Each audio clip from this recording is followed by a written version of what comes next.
काय म्हणतात की लोडशेडिंग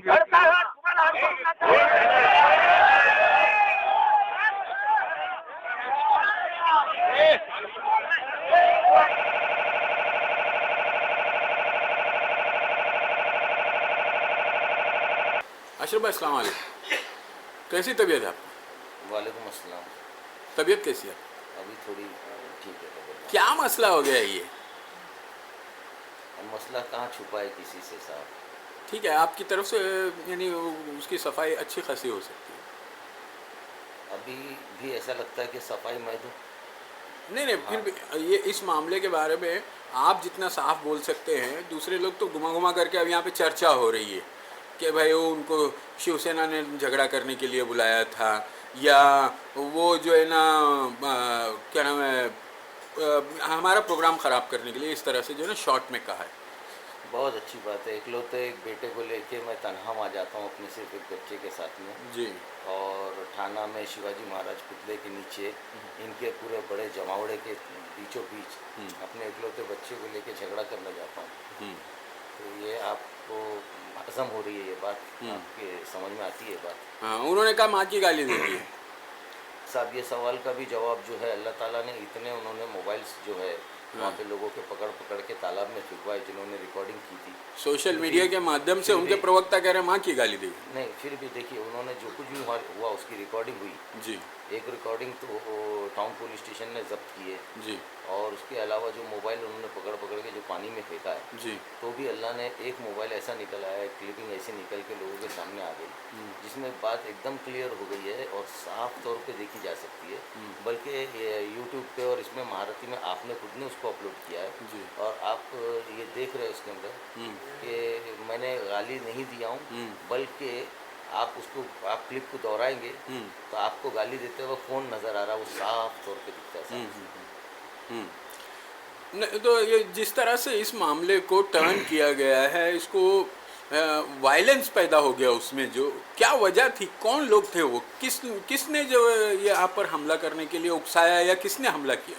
साहब फिर एक बार बोलूँगा कि वो ट्यूब जो है जी। मैं लोगों से दरख्वास्त करूँगा कि वो वीडियो जो सर्कुलेट हो रहा है जी। उसको गौर से देखिए कि किस तरह से हमारा आमदार जो है उसमें चिल्ला रहा है मारो मारो, हाथ पकड़ के किसी को ढकेला भी कि मारो जी। हाँ, और उसकी साफ आवाज़ सुनने में आ रही है जी। तो अब उसके बाद में तो ये हाथ कंगन को आरसी किया और पढ़े लिखे को फारसी किया। वाह। तो यानी उन्होंने तो सोचा था कि आपको इस तरह से दबा करके मीम का जो है मुद्दा ही ख़त्म हो जाएगा, लेकिन यहाँ तो उभर कर आया है बिल्कुल चांद की तरह, पूनम के। ये तो 1400 साल की हिस्ट्री है कि मीम का मुद्दा दबाएंगे तो उतना बाउंस करके अभी तक तो मीम एक सियासी पार्टी मुमरा में चल रही थी तो उसके लिए जो इतने हिस्सास नहीं थे लोग, जब मीम का मसला आ गया, मीम जो उर्फ आम में जो है ना मियाँ भाई अपने आप को मीम भाई कहते हैं, तो जब वो मुद्दा हो गया तो ये मामला बहुत ज़्यादा सेंसिटिव हो गया और लोगों ने उसका संज्ञान लेते हुए अब क्या लगता है आपको, यानी अब आपकी तकलीफ़ें कम हुई, आपको कम मेहनत करनी पड़ेगी चुनाव के लिए? आप प्रवक्ता हैं मीम के। देखिए बात हर चीज़ को मैं चुनाव के नज़रिए से अगर देखूंगा जी तो ये हो जाएगा कि फिर मैं भी जज्बों का सौदागर कहलाऊंगा जी, है ना, तो ये चीज़ उचित नहीं होगी जी। आपको मैं एक बात बता देता हूँ साफ सुथरी जी कि उस जगह पे जहाँ पे ये प्रोग्राम हुआ जी। वहाँ पे शाम टीवी ने प्रोग्राम किया था हाँ और उस न्यूज़ चैनल की तरफ से एक ओपन इनविटेशन सर्कुलेट हुआ था। हाँ तमाम लोगों को वहाँ पे बुलाया गया था जी और ओपन इनविटेशन के अंदर में मुझको क्या अभी मेरा मोबाइल खोल के बताना पड़ेगा? जी जी। हर एक के मोबाइल पे तकरीबन वो इनविटेशन था। अच्छा। जब वहाँ शिवसेना गई तो कोई पूछने वाला नहीं जी। वहाँ मन से जाएगा तो कोई पूछेगा नहीं जी। वहाँ ये जितेंद्र अवार्ड जाएगा तो कोई पूछेगा नहीं हाँ और अशरफ मुल्लानी अगर वहाँ जाएगा हाँ तो इनको मिर्ची लगेगी। हाँ। यानी मुमरा में अबू आसिम आज़मी आएंगे तो इनको जमेगा नहीं, ये उनके आंख पे अपने लोगों को भड़का के छोड़ेंगे। हाँ, जाकिर नाइक के प्रोग्राम को कैंसिल करवाएंगे, अकबरुद्दीन साहब असदुद्दीन साहब को मुमरा में आने से ये रोकेंगे। अब मुमरा का कोई शख्स वहाँ जाके बात करेगा तो ये उसको बोलने नहीं देंगे, ये उसको मारेंगे। तो ये आपको क्या लगता है कि ये क्या जनता इसको माफ़ करेंगी? क्या मुमरा की आवाम इसको माफ़ करेंगी? हाँ, मुमरा की आवाम का एक तबका ऐसा भी कहता है कि ये विकास दूत हैं और ये विकास लेके आए हैं मुमरा में। आप इस विकास को किस तरह से, किस दर्जे में रखते हैं? देखिए, सबसे पहले तो मैं आपको थोड़ा सा एक बात बोलूँगा, आप बड़े एक सीनियर जर्नलिस्ट है। जी। आप पहले से अपने जुमले को थोड़ा सा रिफ्रेश करिए। मुमरा विकास। का एक तबका नहीं कहता है, हाँ बल्कि इनके छोड़े हुए जो लोग हैं, हाँ हाँ जो इनको इनकी जी हुजूरी में और इनकी खुशामदीद में लगे हुए हाँ हैं, इस हाँ आमदार की, हाँ। वो ये बोल रहे हैं। ये आप बताएंगे, हम तो बोलेंगे एक तबका है। आप ठीक है। बताएंगे कि वे उनके कार्यकर्ता हैं। हाँ, उनके कार्यकर्ता मत बोलिए साहब। अभी अच्छा। चैनल में देख लिया गया है हाँ कि जिस तरह से जो है थाना में बुला के जी और मुझको और मेरे बेटे को जो मारा गया। हाँ आज आप देखिए जी कि मेरे पास एक ही बेटा है, जी और वो बेटे को जो यहाँ से 4 महीना पहले 3 महीना पहले जी आगे एक जगह पे मारा गया। हाँ टाइगर पुलिस स्टेशन के अंदर में एफआईआर दर्ज है। हाँ उसको बुरी तरीके से मारने के बाद में ये बोला गया है कि हाँ। 4-5 महीने के लिए आपकी सियासी दुकान बंद करो, सियासत नहीं यानी करो। यानी विधायक जी जो है आपसे इतने खौफजदा हैं। अब वो मुझसे खौफजदा नहीं है, लेकिन वो हमारी जो हमारा जो इत्तेहाद है हाँ और हमारी जो एकता है, हम्म, वो बनने नहीं देना चाहते। और उनको पता है कि कहीं ना कहीं शायद ये आदमी से जो है लोगों को एक साथ लेके आएगा। अच्छा तभी तो आज से 4 महीना पहले मुझको जो है उन्होंने समझा कि इसका इकलौता बेटा है, इसको मारेंगे तो इनको डरा दिया जाएगा। हम्म, और ये किया है। और मैं आज की बात नहीं कर रहा हूँ, आप 4 महीने पहले की हम्म, मेरी टाइगर पुलिस स्टेशन की मेरे बच्चे की लिखाई हुई कंप्लेंट देखिए। जी उसके आरोपियों की जो है उसी वक्त उन्होंने जो है स्केच आर्टिस्ट बना के फ़ोटो बनाई है। जी उनको भी जल्दी गिरफ्तार किया जाएगा, क्योंकि वो लोग भी लोकेट होने लग गए। हाँ तो आज से 4 महीने पहले ही 3 महीने पहले ही इन्होंने हमको धमकी देना शुरू कर दी थी। अच्छा तो क्या ये मुमरा में बात करेंगे तो ये हमारे बच्चों को मार के हमको डरा के चुप बिठाएंगे? हाँ हाँ, क्या हमारा हक नहीं है? हम मुमरा में नहीं रहते, हम इलेक्शन नहीं लड़ सकते, हम मुंह नहीं खोल सकते, हम कुछ बोलेंगे तो ये हमको मार पीट के दबाएंगे? तो क्या हमने इनको यहाँ हमारे ऊपर इसलिए मसलत किया था कि इनकी गुंडागर्दी हम बर्दाश्त करेंगे? आप ही बताइए मुझसे साहब कि मेरी क्या गलती है जो मेरे बेटे को मारा गया? हाँ। मेरे बेटे ने क्या किया था? नहीं हाँ, आज मेरा बेटा हॉस्पिटल में है, उसको जो है ब्रेन में स्वेलिंग बताया गया है। फिर अगेन एक बार बोलूँगा कि एमआरआई रिपोर्ट है मेरी, जी आप देख लीजिए कि उसके अंदर में 2 बार उसे सीटी स्कैन हुआ। अभी एमआरआई के लिए उसको ले जाया जा रहा है। मेरे बच्चे के जहन में भेजे में इसके स्वेलिंग आ गई है। हाँ। इस तरह से उस मनोज प्रधान जो थाना शहर का जो अध्यक्ष है, जी उसके सिर पे उसको मारता है। हाँ हाँ और लोग उसको बोलता है कि कौन दिनेश वगैरह उसको आवाज़ देता है कि लो पकड़ो इसको, पानी में फेंको, दिनेश शिंदे वगैरह। हाँ। और 4-5 लोग पकड़ के उसको तालाब में डालने की कोशिश करते हैं। हाँ। तो क्या ये मेरे बच्चे को जान से मार डालेंगे? हाँ हाँ आप बताइए साहब, क्या मैं राजनीति करने उतरा हूँ कि मेरे को इतना तरह ये लोग डरा देंगे और मैं डर के बैठ जाऊँ? यानी कि अब ये आप जो है चुनाव तक तो ये मामला और जो है ना हुसास हो जाएगा, तो आपकी क्या रणनीति रहेगी? साहब मेरी रणनीति तो ये है कि अब तो मामला आवाम का ही है ना। जी शुरू से मामला आवाम का था। जी हाँ, और हर इंसान को जो है ये जमहूरी हक मिला है कि वो इलेक्शन के अंदर अपनी बात भी रख सकता है और इलेक्शन लड़ भी सकता है।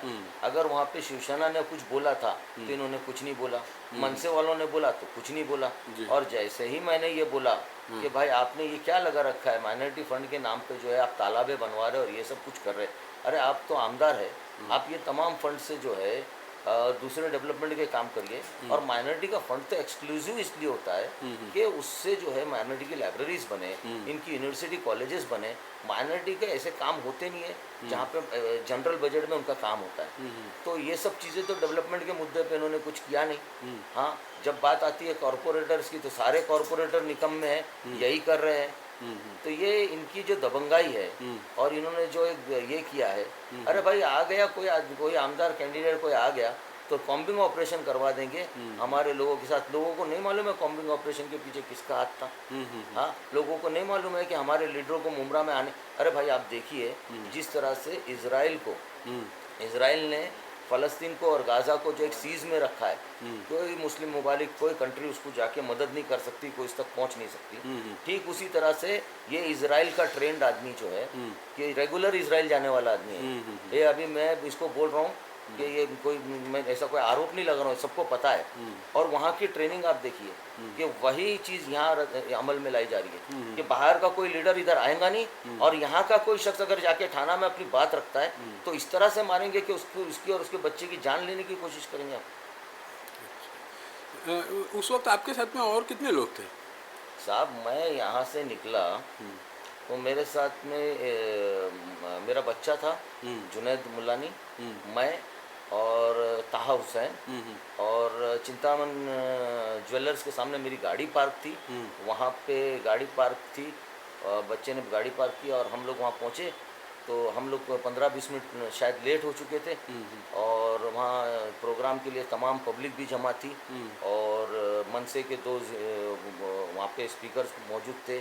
शिवसेना का वो सुधीर भगत वहाँ मौजूद था, जितेंद्र अवार्ड वहाँ मौजूद था और वो क्या उनका शहर अध्यक्ष मनोज प्रधान वो वहाँ मौजूद था और मैं तो 15-20 मिनट लेट पहुँचा सर। और अभी यहाँ पे मैं ये सुन रहा हूँ कि ये लोग ने व्हाट्सएप वगैरह पे सर्कुलेट किया कि मैं शिवसेना की गाड़ी में वहाँ पे गया था। तो साहब तुम अब हम अपनी तरफ से 1.25 लाख हमारे यहाँ पे अपने वोट है और हमारी वोटों की ताकत इतनी है कि हम हमारे 2 आमदार अपने बल पे जिता सकते हैं। हमको शिवसेना विशेना की कोई ज़रूरत नहीं है और हम तो खड़े इसलिए है कि हम तो शिवसेना को भी मुंह तोड़ जवाब देने के लिए खड़े हैं। हम तो वहाँ जाएंगे तब पता चलेगा कि वो राजन विचारे के साथ हम क्या करते हैं। जिस राजन विचारे ने हमारे एक कॉन्ट्रैक्टर के मुंह में ज़बरदस्ती रोटी ठोसी थी रोजदार के मुंह में, तो हम भी जाके उसका उपास खोलने के वाले। हम ऐसे डरने डराने वाले नहीं है और थाना के अंदर में घेर के तुम हमको मार के हमको बिठा देंगे, अब ऐसा नहीं होगा। अब तो जैसे तुमने व्हाट्सएप पे कहा था ना अशरफ मुल्लानी के दिमाग को जंग लग गया है, तो अब समझ लो कि जंग जंग जंग जितनी बार बोला है ना तो आपने ऐलान जंग कर दिया है और हमने उसको कबूल कर लिया है और अब हम पीछे नहीं हटेंगे इंशाल्लाह ताला। बाकी इज्जत और जिल्लत का मालिक तो पाक परवरदिगार है, वह तइज़्ज़ो मंतशा व तज़िल्लु मंतशा। बहरहाल ये अभी तो ये सारी बातें हो गई है। मैं एक बात ये पूछना चाहता हूँ कि आप जिस मकसद के तहत आपको लगता है क्या मीम के अच्छे दिन आ जाएंगे मुमरा में? साहब देखिए आपको एक बात बताता हूँ मैं, अगर जी हम अपनी हैसियत और क़ुव्वत को समझ लें और हम अगर अपने नुमाइंदे ऐसे वाले चुन के भेजे जो हाउस में जाके अप्रोप्रिएट जगह पे जाके हमारे हक की बात करें, तो मैं समझता हूँ कि यहाँ अच्छे दिन आने से कोई रोक नहीं सकता। और उसकी सीधी सी बात है कि हाल ही में जो अकबरुद्दीन साहब का जो है एक जलसा हुआ जिसके अंदर में इत्तेफाक से जो है माशाल्लाह पहली स्पीच करने का इस पार्टी के तरफ से मौका मुझको मिला। आपको नहीं लगता उसके लिए आपको ये वो ज़दोकोब किया गया अरे भाई कि आप महाराष्ट्र के स्टेज पे पहुंच रहे थे? मीम से तो पेट दुखता ही है। अच्छा हाँ, मीम से तो पेट दुखता ही है। हाँ। और मीम से किनका पेट दुखता है वो मीम जानते हैं, हाँ, है ना। हाँ। तो इसका तो खैर ये, लेकिन जो अकबरुद्दीन साहब ने वहाँ एक बात बोली है कि भाई आप देखिए कि हमारे यहाँ पे तेलंगाना में 40 लाख की हमारी आबादी है अल्पसंख्यक की। 40 लाख की आबादी में हमारा 1000 करोड़ का माइनॉरिटी का फंड्स है, बजट है। और आपके यहाँ पे महाराष्ट्र के अंदर में यानी उनके मुताबिक आपके यहाँ यानी हमारे महाराष्ट्र में ये आबादी जो है वो 1.25 करोड़ के ऊपर है। 1.25 करोड़ के अंदर में 300 के ऊपर हमारा बजट नहीं जा रहा है। तो आप देखिए कि वो क्या रहा है कि हमारी वहाँ आवाज़ नहीं है ना साहब, तो हमारे हक मांगने वाला कोई नहीं। जब देखो हक मांगने वाला वहाँ जाएगा, अप्रोप्रिएट फोरम में बैठेगा, असेंबली में बैठेगा और वहाँ दबंगाई से अपनी बात रखेगा हक और कानून के फ्रेम के। तो यानी आप भी दबंगाई करेंगे? अरे साहब आपने आरोप लगाया दबंग। साहब एक बात बताओ कि जब मुमरा वालों ने मुझको 97 में चुन के भेजा था तो सेंटर के अंदर में सरकार जो है वो बीजेपी की थी जी। जब मुमरा का मैं माहौल बताता हूँ आपको, सेंटर में बीजेपी की सरकार थी जी। स्टेट में शिवसेना की सरकार थी जी। थाना का महापौर शिवसेना का था जी। और हम कांग्रेस में नहीं थे। एक तरफ कांग्रेस की मेजॉरिटी बैठती थी और एक तरफ 60-65 जो है वन साइड शिवसेना बीजेपी की मेजॉरिटी थी। और ऐसे के अंदर में जो कहावत है ना, एक अकेला चना क्या करेगा। हाँ, लेकिन अल्लाह जब जिससे काम लेना चाहता है तो वो एक जर्रे से भी बड़ा से बड़ा काम ले लेता है। और आप देखेंगे शिवसेना मेजॉरिटी के अंदर में हमने अपनी बात को पूरी जिस तरह से रखना चाहिए था उस तरह से रखा। और वहाँ पे पानी की टाकियाँ मुमरा में पास करवाई। मुमरा के बाईपास के काम के अंदर में हमारा रोल देख लीजिए, मुमरा के रोड के डेवलपमेंट में हमारा रोल देख लीजिए। 13.5 मिलियन लीटर पानी का सप्लाई था, उसको बढ़ा के 25 मिलियन लीटर एक्स्ट्रा और डेली सप्लाई लाया। और ये सारी चीज़ तो छोड़ दीजिए साहब, ये शिवसेना का मुझ पे आरोप लगाने वाले ये सुन ले कि शिवसेना के राज के अंदर जो आज तक के पूरे महाराष्ट्र में कहीं नहीं हुआ, ये छोटे बंदे ने किया। ये छोटे आदमी ने, अल्लाह मुझको माफ़ करे कि कोई रियाकारी नहीं करने जा रहा हूँ, लेकिन मुझसे वहाँ पे कुर्बानी जैसे एम फरीजे को मैंने शिवसेना के राज में पास करा के शुरुआत लाया, करो। उनके सीने पे चढ़ के लाया मैं। तो मेरे पे शिवसेना का आरोप मत लगाओ, शिवसेना पे आरोप लगाओ कि अशरफ मुल्लानी के सामने तुम्हारी बोलती क्यों बंद हो गई थी, जो उसने तुम्हारे हाउस के अंदर कुर्बानी पास करा के लाया। तो साहब मैं मेरी कौम का एक छोटा सा अदना सा फर्द हूँ, लेकिन जब बात थाना में अपने हक की आएंगी तो इंशाअल्लाह ताला मैं ये नहीं देखूंगा कि एक मेरा इकलौते एक बच्चे की जान का सवाल है, या मेरे बच्चे को 2 बार हमला किए तो तीसरे में जान से मार डालेंगे। मैं कुर्बान होने के लिए तैयार हूँ, लेकिन अब मैं पीछे नहीं हटूंगा इंशाअल्लाह ताला। ये आपको बहुत बहुत मुबारक आपके इरादे, और इंशाल्लाह इसमें आप अभी तक तो मीम के प्रवक्ता की हैसियत से थे, लेकिन हमने लोगों से सुना है कि अब ये मीम भाई के स्वाभिमान को ठेस पहुंचाई गई है। आप क्या संदेश देना चाहेंगे?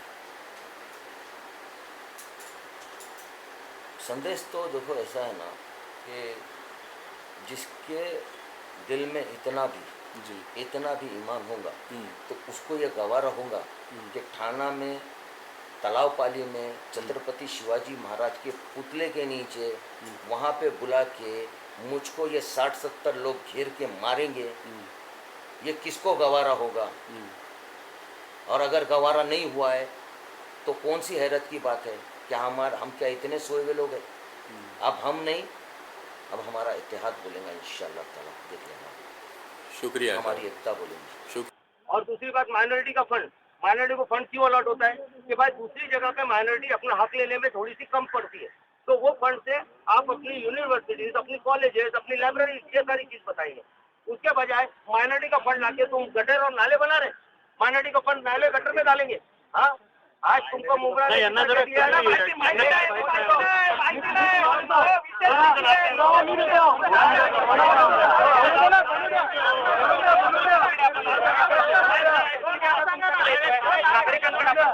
अनेक विविध आरोप प्रत्यारोप या ठिकाणी होतात।